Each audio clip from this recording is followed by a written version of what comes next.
Have you ever wondered why people with extraordinary IQs often fail miserably in their personal and professional lives, while others with seemingly average intelligence achieve profound success and happiness? This question haunted me during years of research until I discovered a disturbing truth. Everything we were taught about intelligence was fundamentally wrong. We grew up in a society that venerates the ability to solve complex equations, memorize data, and process information quickly. Our educational systems are temples dedicated to the cult of analytical intelligence. Proud parents display their children report cards like war trophies.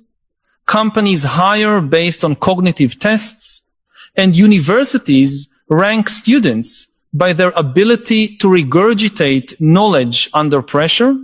But what if all of this is a colossal illusion? What if the true intelligence necessary to thrive in the 21st century doesn't reside in the mind, but in the heart?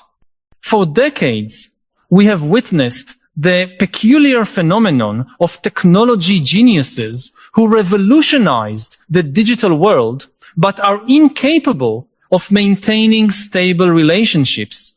We see brilliant CEOs who destroy companies because they cannot read their team's emotions. We observe societies that are digitally hyper-connected, but profoundly emotionally fragmented.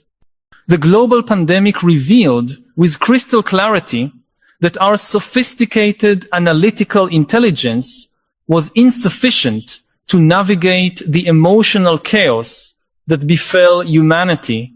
People with multiple university degrees suffered mental collapse, while others with limited formal education demonstrated extraordinary emotional resilience that kept them functional and hopeful. The history of human intelligence is a fascinating narrative of evolution and adaptation. Thousands of years ago, our hunter-gatherer ancestors developed cognitive capacities that allowed them to survive in hostile environments. The ability to calculate distances, memorize seasonal patterns, and solve immediate practical problems was a matter of life and death. These skills crystallized into what we now call logical mathematical intelligence, the same that our IQ tests still obsessively measure. But something fundamental changed. The challenges we face today are no longer about knowing whether to flee from a predator or finding potable water. The crucial problems of contemporary existence are essentially emotional. How to build meaningful relationships in an era of superficial connections, how to find purpose in an automated world, how to maintain mental balance in an avalanche of constant information and stimuli. The technological revolution of the last 50 years has created an extraordinary paradox. We have developed machines that surpass our analytical intelligence in practically all measurable dimensions. Computers calculate millions of times faster than our brains, process astronomical amounts of data, and identify patterns that completely escape human perception. Artificial intelligence already demonstrates capabilities we considered exclusively human. It defeats world champions in chess and Go, diagnoses diseases with precision superior to experienced doctors, translates languages instantly, and even produces art and literature that moves and inspires. If intelligence were really about information processing and logical problem solving, we would already be obsolete. But we are not. Why? Because we forgot something fundamental. We are emotional creatures who occasionally think, not thinking machines that occasionally feel. This realization led me to a deep investigation into the true determinants of human success and well-being. What I discovered was revolutionary. Longitudinal studies that followed thousands of people for decades reveal a consistent pattern. The ability to recognize, understand, and manage emotions, both our own and others, is the most powerful predictor of personal and professional achievement, surpassing any traditional measure of cognitive intelligence. Harvard studied its MBA classes for 30 years and discovered that students with the highest academic grades rarely became the most successful leaders. Those who thrived were those who developed the ability to inspire trust, navigate interpersonal conflicts, and emotionally adapt to constant market changes. Emotional intelligence operates in 4 interconnected dimensions that define our ability to function effectively in the contemporary social world. The first is emotional self-awareness, the ability to recognize and name our own emotional states in real time. It seems simple, but most people live in a state of almost total emotional illiteracy. We ask how someone is feeling, and the most common response is fine or bad, as if the infinite spectrum of human emotional experience could be reduced to 2 primitive categories.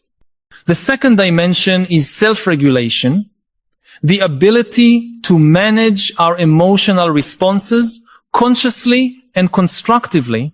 It's not about suppressing emotions, but choosing how to express and channel them productively. The third is empathy, the ability to perceive, understand, and appropriately respond to other people's emotional states. And the fourth is social skills, the ability to use our emotional intelligence to build relationships, lead effectively, and create harmony even in conflict situations. I want to pause for a moment to ask, in how many situations in your life have you felt you had all the technical knowledge necessary to solve a problem, but simply couldn't because there were unresolved emotional issues involved? Perhaps an argument with a coworker where you agreed on the facts, but the underlying emotional tension prevented any real progress. Or an important decision where you rationally knew what the right choice was, but your emotions pulled you in the opposite direction, creating frustrating internal paralysis. I know many of us keep these experiences as personal failures when they actually reveal something profound about the nature of human intelligence. If this feeling resonates with you, share your experience in the comments. It could be as simple as writing, "My emotional intelligence challenges me when." Your honesty can illuminate the path for someone facing similar dilemmas, showing that we are all learning to navigate this complex and fundamental dimension of human existence. The corporate world is undergoing a silent revolution that few fully perceive. The most valuable companies on the planet are no longer those with the best algorithms or most advanced technologies, but those that manage to create emotionally intelligent cultures. Google implemented mindfulness and emotional intelligence programs for its engineers and discovered that emotionally conscious teams are significantly more innovative and productive. Microsoft credited its resurrection under Satya Nadella's leadership not to technological advances, but to a cultural transformation focused on empathy and emotional growth. These companies understood something fundamental. In an era where machines can process information, the human competitive advantage lies in our unique capacity to connect, inspire, and create meaning through emotional intelligence. Education is beginning to recognize this transformative reality, albeit still incipiently.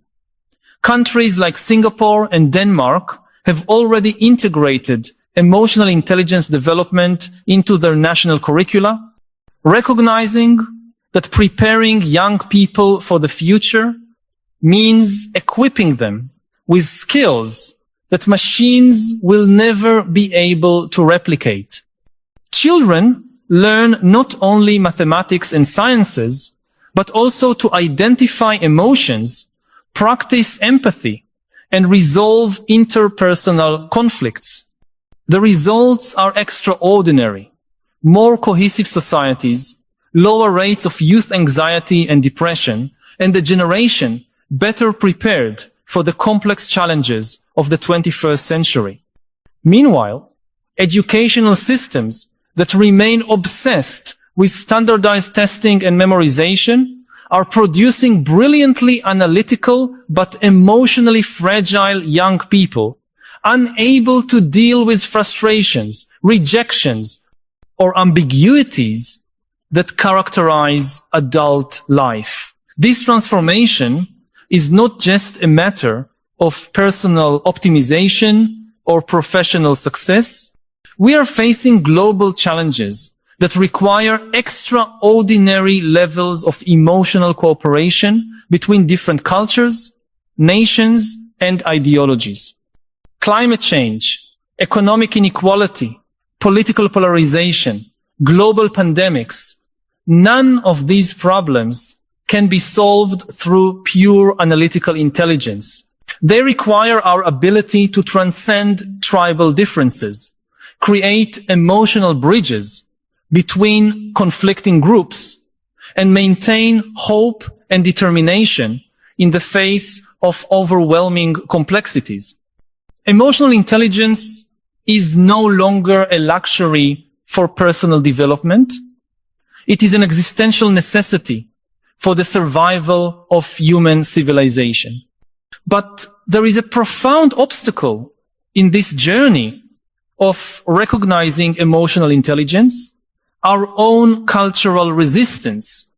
We have been conditioned for generations to see emotions as signs of weakness, irrational distractions that should be overcome by superior logic. This artificial dichotomy between reason and emotion